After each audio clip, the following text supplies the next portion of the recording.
बच्चों, आज आपके सामने एक नया टॉपिक बल,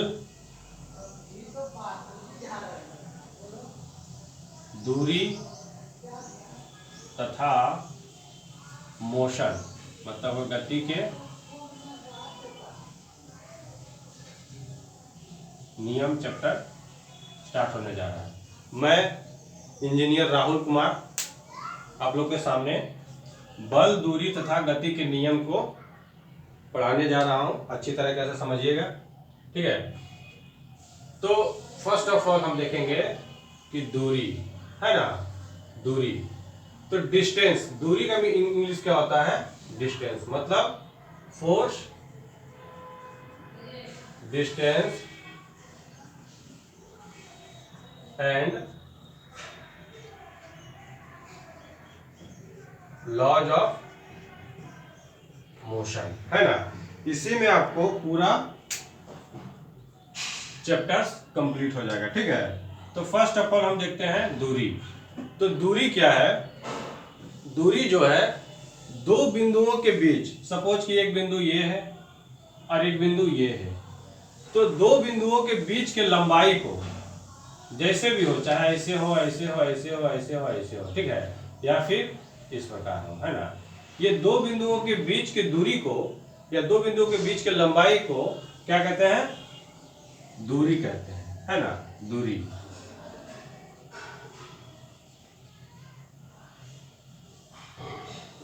दूरी किसे कहते हैं, दो बिंदुओं के बीच, सपोज एक बिंदु यहाँ है ए और एक बिंदु यहाँ है बी, दो पॉइंट है और ये दोनों के बीच की दूरी जिस प्रकार से आप ले, है ना, तो उसके बीच के लंबाई को क्या कहते हैं, दूरी, जिसको कि हम लोग कभी कभी डी से डिनोट कर देते हैं और कभी एस से भी डिनोट कर देते हैं, है ना। तो दूरी क्या हो गया, दो बिंदुओं के बीच की पाथ क्रम की लंबाई को कहते हैं, ठीक है। इसी प्रकार दूरी से संबंधित क्या हो जाएगा सेकंड में, वेलोसिटी मतलब कि चाल या फिर वेग, है ना। आगे आपको बताएंगे कि चाल और वेग में क्या अंतर है, ठीक है। तो चाल और वेग यहां पे क्या हो जाएगा, दूरी, दूरी डिवाइडेड बाय समय, समय मतलब कि टाइम, ठीक है। यहां डिस्टेंस हो जाएगा,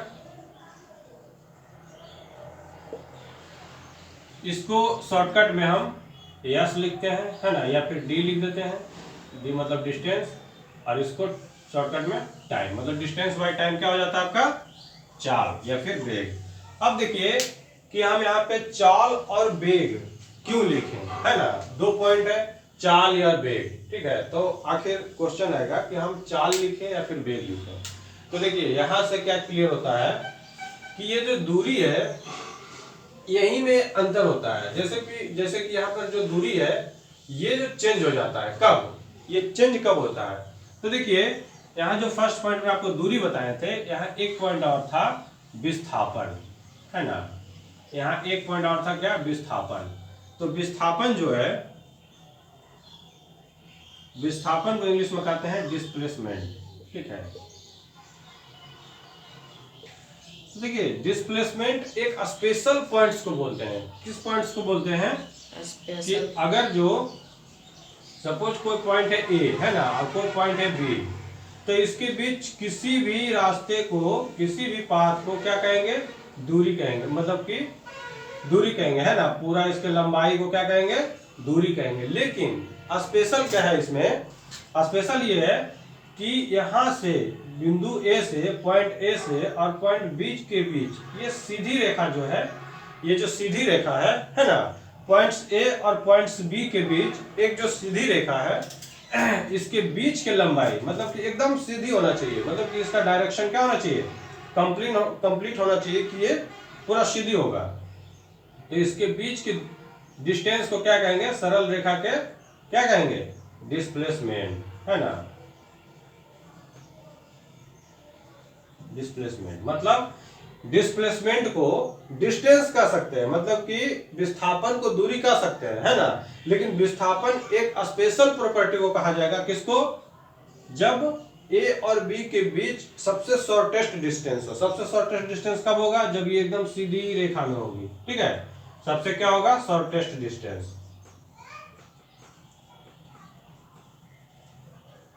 सबसे शॉर्टेस्ट डिस्टेंस को क्या कहेंगे? डिस्प्लेसमेंट। मतलब कि सबसे छोटी लंबाई को पॉइंट ए और पॉइंट बी के बीच के सबसे छोटी लंबाई को क्या कहेंगे?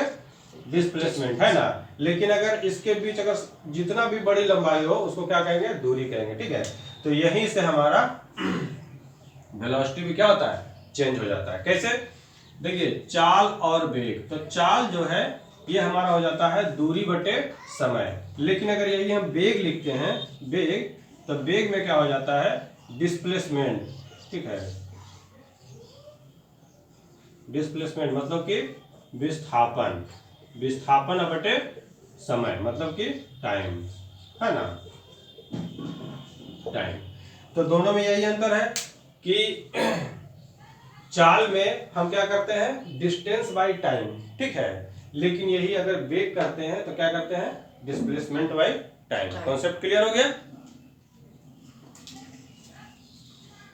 अब अगला पॉइंट देखते हैं, तीसरा पॉइंट देखते हैं त्वरण, है ना। त्वरण, जिसको कि हम लोग क्या कहते हैं? एक्सीलरेशन, ठीक है। त्वरण का मतलब हो गया कि जैसे आप बाइक चलाते हैं तो बाइक में क्या है कि कहते हैं कि एक्सेलरेटर है ये, है ना। तो एक्सेलरेटर में क्या होता है कि आप जब उसको एक्सेलरेट करते हैं तो एक्सेलरेट करने के बाद क्या होता है कि वो चाल बढ़ जाता है ना। और अगर उसको छोड़ देते हैं, मतलब डीएक्सेलरेट करते हैं, तो उसका चाल क्या होता है? घट जाता है, ठीक है। कहने का मतलब है कि चाल को बढ़ाने या घटाने की प्रक्रिया को, ठीक है, चाल को या फिर वेग को घटाने या बढ़ाने की प्रक्रिया को क्या कहते हैं? त्वरण कहते हैं, है ना। तो त्वरण हमारा दो प्रकार का हो सकता है। एक हो सकता है पॉजिटिव में, एक हो सकता है इंक्रीजिंग, एक हो सकता है डिक्रीजिंग। मतलब कि फर्स्ट ऑफ ऑल इसका डिफिनेशन देख लेंगे कि त्वरण जो है, इसको ए से डिनोट करते हैं, है ना। तो त्वरण जो है चाल के परिवर्तन की दर, मतलब कि वेग के परिवर्तन की दर, वेग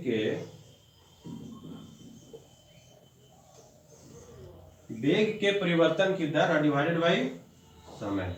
मतलब कि अगर जो पॉइंट्स ए पे हमारा वेग है u और पॉइंट्स बी पे हमारा वेग बन गया v, मतलब ये हो गया इनिशियल पॉइंट, है ना, इनिशियल वेलोसिटी, ये हो गया फाइनल वेलोसिटी, ठीक है। तो क्या करेंगे हम कि फाइनल वेलोसिटी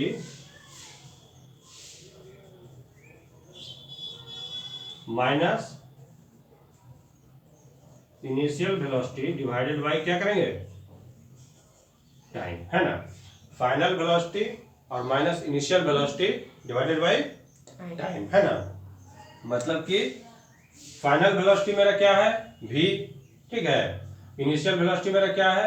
u और डिवाइडेड बाय टाइम, मतलब यही हो गया, है ना। इसको हम एक और प्रकार से लिख सकते हैं, सीधा सीधा v बाई टी, या फिर हम इसको लिख सकते हैं सीधे v बाई टी, ठीक है। लेकिन अगर इनिशियल वेलोसिटी क्या हो? जीरो हो तब, ठीक है। इनिशियल वेलोसिटी क्या हो? जीरो हो। तो इनिशियल वेलोसिटी जीरो होगा तो v minus u by T, मतलब कि इनिशियल वेलोसिटी जीरो है तो v बाई टी हो जाएगा। मतलब कि मेरा एक्सेलरेशन का फॉर्मूला सीधे सीधे क्या निकल कर आ गया? v minus u by T, है ना। ये हो गया आपका, ठीक है। तो अब आप लोग समझ गए होंगे कि दूरी, चाल, विस्थापन और त्वरण, ठीक है, इसमें क्या फॉर्मूला लगता है, ठीक है। तो दूरी क्या है हमारा? दूरी क्या है? दो पॉइंट्स के बीच के लंबाई को क्या कहते हैं हम? दूरी कहते हैं ना। बोलिए, दो पॉइंट्स के बीच के लंबाई को क्या कहते हैं? दूरी कहते हैं, ठीक है। चाल जो है, चाल या वेग, मतलब जो वेलोसिटी है, इसको स्पीड भी का, चाल को इंग्लिश में स्पीड कहते हैं, ठीक है। तो स्पीड और वेलोसिटी जो है वो क्या है, चाल हम कहेंगे दूरी बटे टाइम, और वेग किसको कहेंगे, डिस्प्लेसमेंट बटे टाइम। तो देखिए डिस्टेंस और डिस्प्लेसमेंट ये इसमें अंतर पता चल गया कि डिस्टेंस जो है हम किसे कहेंगे, डिस्टेंस जो है हम दो पॉइंट्स के बीच के जैसा भी दूरी होगा, ठीक है, चाहे टेढ़ा कुबड़ा हो चाहे कुछ भी हो, उसके बीच के दूरी को क्या कहेंगे, उसके बीच के लंबाई को दूरी कहेंगे। लेकिन डिस्प्लेसमेंट एक स्पेशल प्रॉपर्टी है, एक स्पेशल क्राइटेरिया है इसका कि दो पॉइंट्स के बीच शॉर्टेस्ट डिस्टेंस को, सबसे शॉर्टेस्ट मतलब सबसे जो छोटा लंबाई है उसको क्या कहेंगे हम, डिस्प्लेसमेंट। ये बहुत इंपॉर्टेंट है कि बहुत सारे बच्चों को समझ में नहीं आता है ना। और उसके बाद आपका आ गया त्वरण। तो त्वरण क्या है, त्वरण क्या है, वेग में परिवर्तन की दर। वेग में परिवर्तन की दर का मतलब हो गया कि अगर फाइनल पॉइंट मेरा v है और इनिशियल पॉइंट मेरा u है, मतलब कि अगर वेग चाल जो है बढ़ते बढ़ते v पर पहुंच गया और जो इनिशियल पॉइंट था मतलब जो शुरुआती पॉइंट था वो u था, तो फाइनल पॉइंट में से इनिशियल पॉइंट को घटाएंगे और डिवाइडेड बाई t कर देंगे। दर का मतलब क्या हो गया, दर का मतलब टाइम, दर का मतलब क्या हो गया, टाइम। टाइम से जब डिवाइड करेंगे तो उसको क्या कहेंगे, दर कहेंगे, है ना। तो वेग के परिवर्तन की दर, है ना, वेग के परिवर्तन की दर, है ना, और वेग के परिवर्तन की दर हो गया मतलब कि final velocity minus initial velocity बटे टाइम हो गया, ठीक है। ये वाला आपका फॉर्मूला बन गया, है ना। अब देखते हैं, अब देखिए फर्स्ट पॉइंट आपको बताए थे दूरी, सेकेंड पॉइंट बताए थे वेग या चाल, है ना, थर्ड पॉइंट बताए थे आपको त्वरण, ठीक है। तो ये तीनों का यूनिट देख लेते हैं, है ना। तो यूनिट तो आपको बताए थे, दूरी का यूनिट क्या होता है, मीटर, है ना, मीटर होता है। दूरी को किस में मेजरमेंट करते हैं, मीटर में, है ना। वेग और चाल इसको किस में करेंगे, तो देखिए वेग का फॉर्मूला क्या होता है, डिस्टेंस बाई टाइम। तो डिस्टेंस का फॉर्मूला क्या है, मीटर, है ना, डिस्टेंस का यूनिट मीटर है। और टाइम का क्या होता है, तो टाइम का सेकेंड हो जाता है, ठीक है, इसको याद रखिए। तो मीटर पर सेकेंड, है ना, ये हो गया क्या आपका इसका यूनिट, ठीक है, यूनिट बहुत इंपॉर्टेंट है। अब इसी प्रकार त्वरण हो गया। तो त्वरण क्या है कि वेग डिवाइडेड बाय वेग या चाल, वेग ही लिख सकते हैं, वेलोसिटी बाई टाइम, ठीक है, क्या है वेलोसिटी बटे टाइम, है ना। तो वेलोसिटी क्या हो गया आपका, यहाँ पर वेलोसिटी आपका हो गया क्या, मीटर पर सेकेंड का वेलोसिटी का यूनिट क्या है, मीटर पर सेकेंड, मतलब मीटर पर सेकेंड, और टाइम का फिर से टाइम मतलब कि टाइम का सेकेंड। तो ये क्या आ जाएगा, नीचे आ जाएगा मीटर पर, और सेकेंड क्या हो जाएगा, सेकेंड स्क्वायर, मतलब मीटर पर सेकेंड स्क्वायर, ठीक है। तो देखिए त्वरण का यूनिट क्या निकल कर आया, मीटर पर सेकेंड स्क्वायर। यूनिट बहुत इंपॉर्टेंट है ना, यूनिट जो है बहुत ज्यादा इंपॉर्टेंट है, ठीक है। तो ये जो है आपका दूरी, चाल और त्वरण, ये तीनों समझ में आ गया, है ना।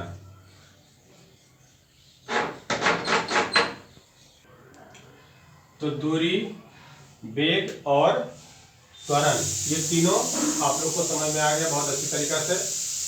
अब जो है दूरी और चाल के बीच का संबंध हम आपको बताते हैं ना, दूरी और टाइम के बीच का। तो इसमें ग्राफ हो सकता है, आप लोग पहली बार पढ़ रहे होंगे, है ना। ग्राफ जो है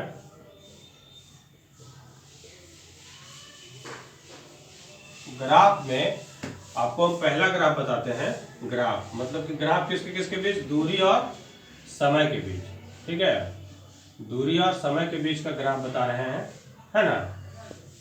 तो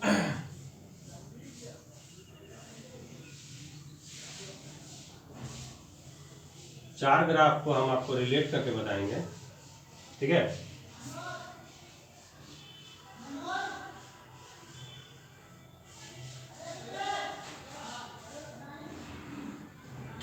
देखिए पहला ग्राफ क्या है, इधर आप दूरी ले लीजिए, डिस्टेंस, इधर समय ले लीजिए, है ना। इधर आप दूरी, इधर समय, इधर दूरी और इधर समय।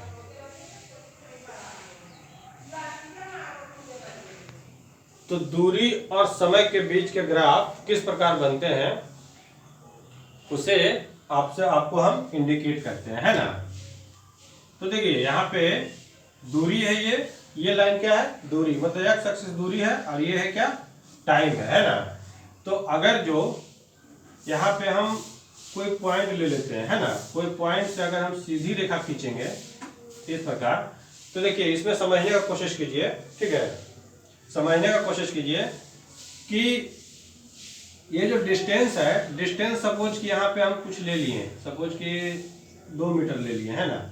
तो 2 मीटर पे क्या है, टाइम क्या है, 0 है ना, 2 मीटर पे 0 है। फिर आगे फिर ये जब लंबा लाइन है, मतलब कि ये सीधी रेखा में है और इसके बीच का डिस्टेंस क्या हो रहा है, चेंज नहीं हो रहा है ना, मतलब कि समय क्या है, बढ़ रहा है, समय बढ़ रहा है, समय इंक्रीज कर रहा है, लेकिन डिस्टेंस हमारा क्या है, कांस्टेंट है। तो जब समय इंक्रीज कर रहा हो, समय बढ़ रहा हो और कोई वस्तु एक ही स्थान पे पड़ा हुआ हो, तो उसको क्या कहेंगे हम, विराम अवस्था में है। मतलब कि इसका वेलोसिटी क्या हो जाएगा, वेलोसिटी क्या हो जाएगा, 0 हो जाएगा, मतलब वस्तु विराम अवस्था में है ना, वस्तु क्या है, विराम अवस्था में है। उसी प्रकार से अगर हम इसमें कोई पॉइंट इस टाइप से सीधी रेखा ले लेते हैं, मतलब कि यहाँ तो 0 0 हो जाएगा, कांस्टेंट पॉइंट है ना। तो अगर ये सीधे रेखा है ना, तो यहाँ पर अगर हम थीटा एंगल से, ठीक है, ये थीटा एंगल से हम इसमें एक एंगल लेते हैं और ये दोनों मतलब कि डिस्टेंस और टाइम के बीच से जो लाइन गुजरती है ना, तो इसमें क्या है, कुछ इंक्लाइनेशन है, मतलब कि कुछ कोण है ना, जिसको कि हम इसी इंक्लाइनेशन को क्या कहते हैं, स्लोप कहते हैं, है ना। क्या कहते हैं, स्लोप। स्लोप मतलब tan थीटा, है ना, tan थीटा। तो tan थीटा मतलब डी बाई टी, ठीक है, डी बाई टी हो गया ये। तो डी बाई टी मतलब डी हम इस प्रकार से कहें, इस प्रकार, ठीक है। तो डी हो गया ये और टी हो गया ये, मतलब d by t. tan theta equal to हम आपको बताए थे कि क्या होता है, परपेंडिकुलर डिवाइडेड बाई बेस, है ना। तो डी बाई टी मतलब स्लोप इसका क्या हो गया, डी बाई टी, ठीक है। अब इसमें कुछ स्लोप हो गया, है ना, जिसको कि हम tan थीटा, यहाँ से tan थीटा कर सकते हैं। स्लोप का मतलब भी होता है tan थीटा, ठीक है। अब जो है तीसरा पोजीशन में आपको बताते हैं कि ग्राफ इंक्रीजिंग कैसे करता है ना। तो जब यहाँ से समय के साथ ये इंक्रीज करता है, देखिए इस पॉइंट पे क्या है, हमारा समय इतना है, ठीक है, इतना है, और डिस्टेंस क्या है, इतना है ना।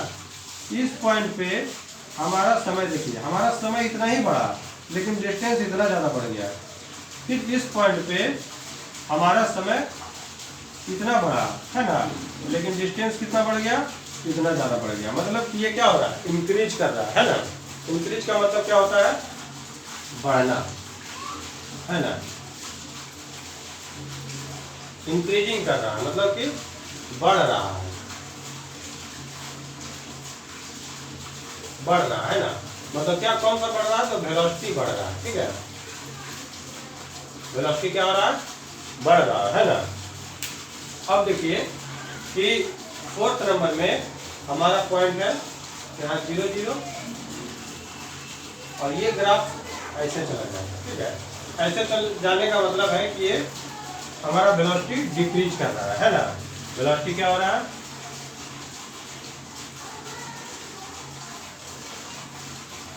वेलोसिटी डिक्रीज मतलब घट रहा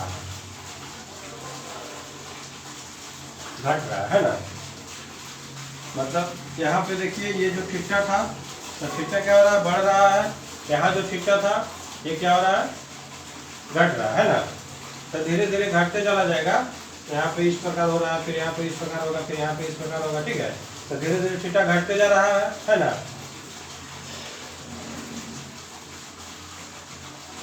तो क्या है कि इस पॉइंट पे देखिए, इस पॉइंट पे मेरा इतना बड़ा था डिस्टेंस, है ना। यहाँ पे आया तो डिस्टेंस बढ़ गया, है ना, डिस्टेंस बढ़ा, टाइम बढ़ा। फिर यहाँ आया तो डिस्टेंस, अब डिस्टेंस घट गया, है ना। डिस्टेंस क्या हुआ, घट गया, लेकिन टाइम क्या होगा, बढ़ गया। फिर क्या है कि डिस्टेंस बहुत ज़्यादा घट गया और टाइम ज़्यादा बढ़ गया। मतलब कि इसमें क्या हो रहा है कि हमारा वेलोसिटी क्या हो रहा है, डिक्रीज कर रहा है ना, डिक्रीज कर रहा है। तो ग्राफ में कितना था, 4 पॉइंट्स था।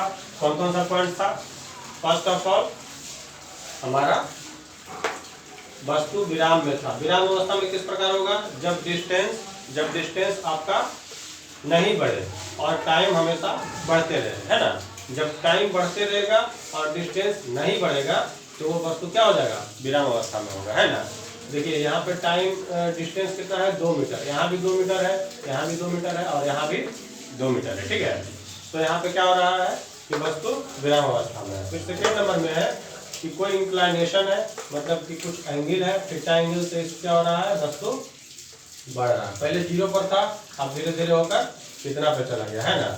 अब धीरे धीरे ये डिस्टेंस भी बढ़ गया और इधर टाइम भी बढ़ गया। सपोज ये 2 मीटर है और ये टाइम क्या हो गया, 5 सेकंड है ना। तो 5 सेकंड बढ़ गया, इधर 2 मीटर बढ़ गया, है ना। तो इसका स्लोप क्या हो जाएगा, स्लोप हो जाएगा 2/5, मतलब कि d/t, ठीक है। इसी प्रकार से अब थर्ड में हो गया कि वेलोसिटी इंक्रीज कर रहा है। इंक्रीज करने का मतलब है कि ये कर्व क्या हो रहा है, ऊपर की ओर जा रहा है ना। इंक्रीज कर रहा है मतलब यहाँ पे डिस्टेंस कम था और टाइम ज़्यादा था, ठीक है। यहाँ डिस्टेंस और कम हो गया, टाइम थोड़ा सा ज़्यादा हो गया, लेकिन यहाँ डिस्टेंस और ज़्यादा हो गया और टाइम क्या हो गया, कम हो गया। तो क्या है, वेलोसिटी इंक्रीज कर रहा है, ठीक है। फिर यहाँ पर इसी प्रकार से हो जाएगा कि टाइम के साथ डिस्टेंस क्या हो रहा है, घट रहा है ना। तो यहाँ पे वेलोसिटी घट रहा है। तो 4 ग्राफ बता दिए, ये 5वां ग्राफ है। 5वां ग्राफ क्या है कि टाइम के साथ ये है डिस्टेंस आपका और ये है टाइम, है ना। तो टाइम जो है आपका क्या है, रुका हुआ है और डिस्टेंस बढ़ रहा है, मतलब कि इस प्रकार से। मतलब कि टाइम जो है सपोज कि यहाँ पर 2 सेकेंड पर है और डिस्टेंस बढ़ रहा है ना। तो क्या ऐसा ग्राफ एग्जिस्ट करेगा कभी कि टाइम जो है रुका हुआ है, समय कभी रुकता है, नहीं रुकता है। तो समय रुका हुआ है और हमारा डिस्टेंस बढ़ रहा है, तो ग्राफ डज नॉट एग्जिस्ट, मतलब कि ये ग्राफ एग्जिस्ट नहीं करेगा, है ना। ग्राफ एग्जिस्ट नहीं करेगा, क्यों, क्योंकि समय कभी घटता, समय कभी रुकता नहीं है ना।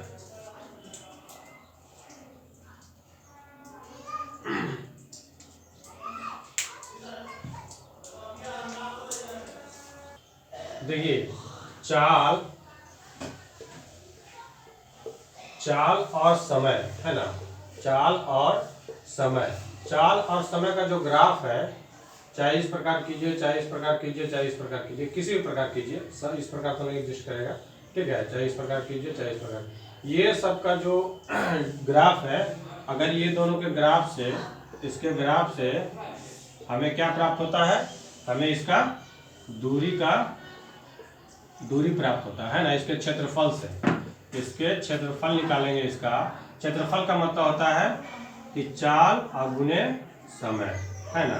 तो चाल और गुने समय मतलब कि चाल का क्या हो जाता है, दूरी बटे समय, ठीक है।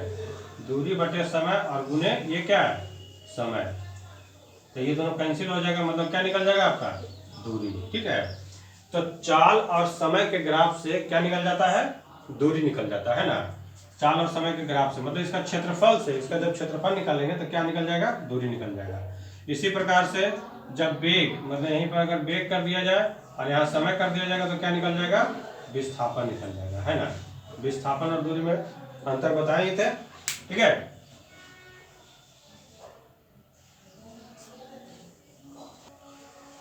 अब देखिए आपको लीनियर मोशन, है ना, मोशन गति में क्या है, वेलोसिटी अभी बताएं। तो इसमें लीनियर मोशन मतलब कि रैखिक गति,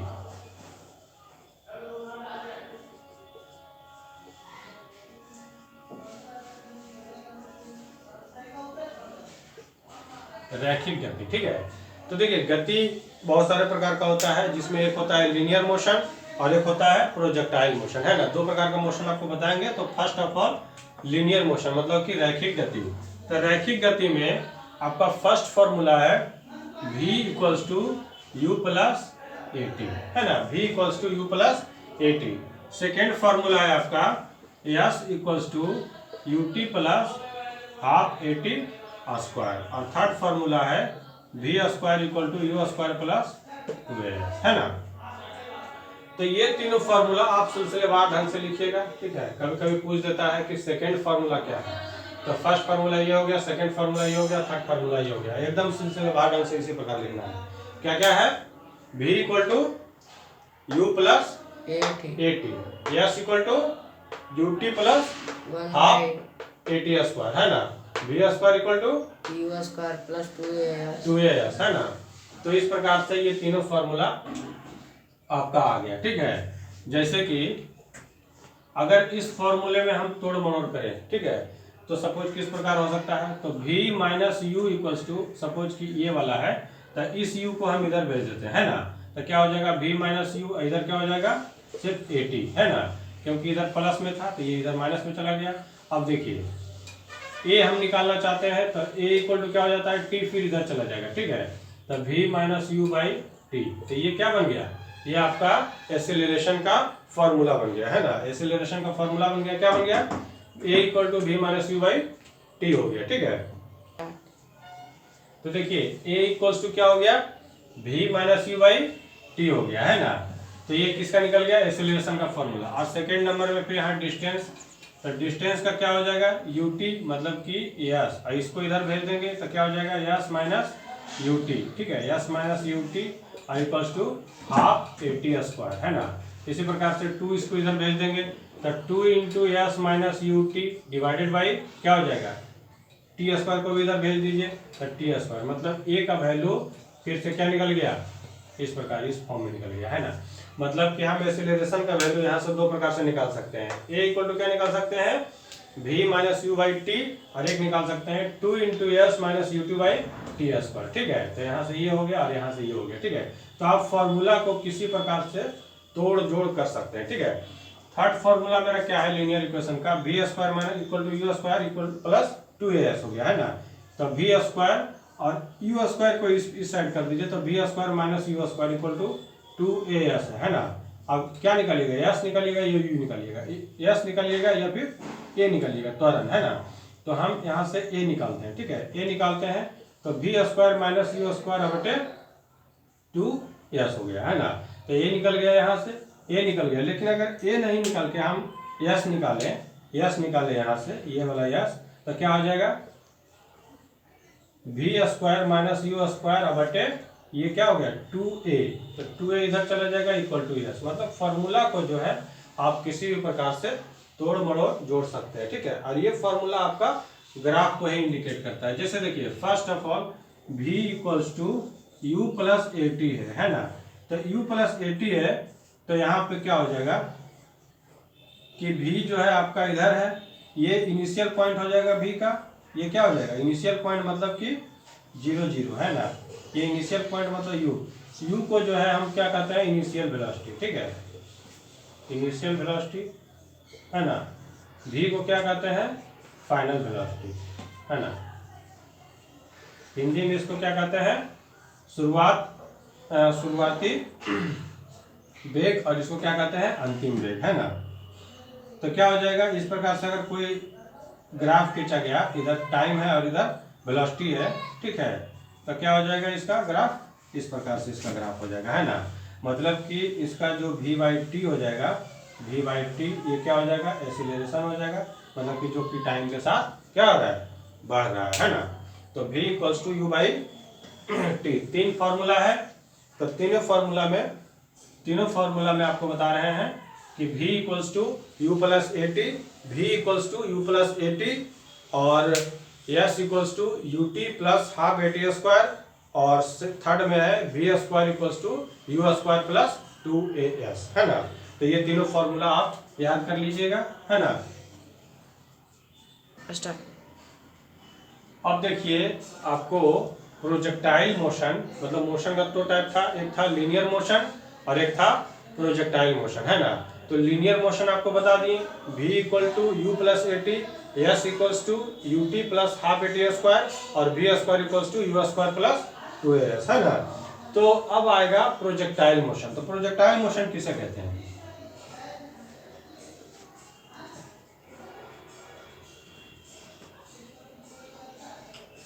प्रोजेक्टाइल मोशन कुछ नहीं है, लीनियर मोशन में क्या है कि वस्तु क्या है, एक सीधी रेखा में चलती है ना। लीनियर मोशन में वस्तु क्या है, एक सीधे रेखा में, मतलब कि वस्तु यहाँ पर है तो यहाँ से सीधे रेखा में जा रही है, फिर यहाँ पहुंच गई, है ना। लेकिन यही प्रोजेक्टाइल मोशन में वस्तु क्या होता है, सीधे रेखा में नहीं चलती है ना। प्रोजेक्टाइल मोशन में वस्तु सीधे रेखा में नहीं चलती है, मतलब वस्तु को क्या करते हैं, हम यहाँ से फेंकते हैं, ठीक है। वस्तु को यहाँ से फेंके तो वस्तु क्या हो गया, इस रेखा पे नहीं बल्कि इस पोजीशन पे चला जाता है ना। इस पोजीशन पे चला जाता है प्रोजेक्टाइल मोशन में। तो इस पोजीशन पे चला गया, मतलब कि इस प्रकार से हम फेंके हैं तो इसमें क्या है कि कुछ ना कुछ एंगल क्या हो रहा है, बन रहा है, ठीक है, कुछ ना कुछ एंगल बन रहा है। तो ये यहाँ से, ये तो पहले इनिशियल पॉइंट पर था, 0 पॉइंट पर था, तो यहाँ से जो यहाँ तक जो डिस्टेंस ट्रेवल किया उसको क्या कहेंगे, हम रेंज कहेंगे, ठीक है। पहले अच्छा समझिएगा, रेंज जिसको कि r से डिनोट करते हैं ना। तो जो यहाँ से जो यहाँ तक, मतलब कि इनिशियल पॉइंट से फाइनल पॉइंट पे जो मतलब लीनियर मोशन के थ्रू मानिए तो यहाँ से यहाँ तक जो गया, ठीक है, इसको क्या कहेंगे, रेंज कहेंगे, है ना। और ये जो यहाँ से यहाँ तक, मतलब टोटल जो है यहाँ से यहाँ तक, मतलब जितना टाइम लगा, इसको इस टाइम को क्या कहेंगे, टाइम ट्रेवल को क्या कहेंगे, टाइम ऑफ फ्लाइट, ठीक है। मतलब कि इसको फ्लाइट, मतलब उड़ने में जितना टाइम लगा, मतलब यहाँ से यहाँ तो उतर ही गया है, तो टाइम ऑफ फ्लाइट, मतलब जिसको कि हम कैपिटल टी से डिनोट करते हैं, है ना, टाइम ऑफ फ्लाइट। और जो यहाँ से यहाँ तक जो गया, तो इसमें मैक्सिमम हाइट, मतलब कि सबसे ज्यादा हाइट कब गेन किया, तो यहाँ पर गेन किया, कि यहाँ पर गेन किया, कि यहाँ पर गेन किया, कि यहाँ पर गेन किया। तो देखिए सबसे मैक्सिमम हाइट जो है, सबसे मैक्सिमम हाइट ये यहाँ पर गेन किया, है ना, यहाँ पर गेन किया, तो इसको क्या कहेंगे, मैक्सिमम हाइट, मतलब कि एच मैक्सिमम, ठीक है। तो मैक्सिमम हाइट हो गया यहाँ से यहाँ तक, ये क्या हो गया, रेंज हो गया यहाँ से यहाँ तक। और ये जो यहाँ से यहाँ तक टोटल, मतलब कि उड़ने में, मतलब कि यहाँ से यहाँ तक जाने में जो टाइम लगा उसको क्या कहेंगे, टाइम ऑफ फ्लाइट, है ना। तो अब तीनों का हम फॉर्मूला देखते हैं, ठीक है। तो इसको हम तोड़ देते हैं, इसको हम 2 पॉइंट में तोड़ देते हैं। एक है यहाँ से u है, ये u से जा रहा है, तो देखिए तोड़ने का क्या है कि इधर जिस तरफ से थीटा लग रहा है उधर हो जाएगा आपका u cos थीटा, और इधर क्या हो जाएगा u sin थीटा, है ना। इधर क्या हो जाएगा u cos थीटा, इधर क्या हो जाएगा u sin थीटा। तो ये तीनों का फॉर्मूला ऑलरेडी मेड है ना। तो प्रोजेक्टाइल मोशन में आपका पहला फॉर्मूला है रेंज का, या फिर टाइम ऑफ फ्लाइट का, या फिर मैक्सिमम हाइट का। तो पहले हम देख लेते हैं रेंज का या फिर टाइम ऑफ फ्लाइट का,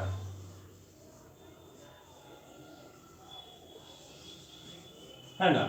टाइम ऑफ फ्लाइट को हम g से डिनोट करते हैं, t से डिनोट करते हैं, है ना। तो टाइम ऑफ फ्लाइट का फॉर्मूला होता है 2u sin थीटा बटे g, है ना। टाइम ऑफ फ्लाइट का फॉर्मूला क्या होता है, 2u sin थीटा बटे g, मतलब कि 2u, u क्या है यहाँ पर, इनिशियल वेलोसिटी है, u क्या है यहाँ पर,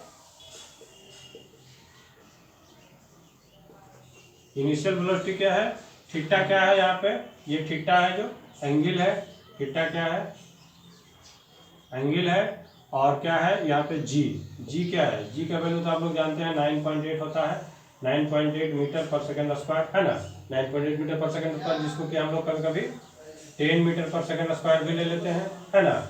तो जी क्या है, ग्रेविटेशनल एक्सीलरेशन है, ठीक है। जी क्या है, ग्रेविटेशनल एक्सीलरेशन है, ठीक है। जी क्या है, ग्रेविटेशनल एक्सीलरेशन, जिसका वैल्यू क्या होता है 9.8 मीटर पर सेकंड स्क्वायर। तो टाइम ऑफ फ्लाइट का फॉर्मूला क्या हो गया, 2u sin थीटा बाई जी, मतलब कि यहां से यहां जाने में इसको कितना टाइम लगेगा, उसका फॉर्मूला क्या हो गया 2u sin theta by g. Second में आपका है रेंज का, है ना, सेकेंड में आपका है रेंज का। तो रेंज का फॉर्मूला क्या होता है, यू स्क्वायर साइन 2 थीटा बटे जी, है ना, यू स्क्वायर साइन 2 थीटा बटे जी, मतलब कि यहां से यहां जाने में, यहां से यहां जाने में जितना दूरी ट्रेवल किया है, लीनियर दूरी जितना ट्रेवल किया है, उसको क्या कहेंगे हम, रेंज कहेंगे, ठीक है। यहां से यहां जाने में जितना लीनियर दूरी ट्रेवल किया उसको क्या कहेंगे, रेंज कहेंगे। तो u square sine 2 theta by g. और तीसरा नंबर में है आपका क्या, मैक्सिमम हाइट, मैक्सिमम हाइट,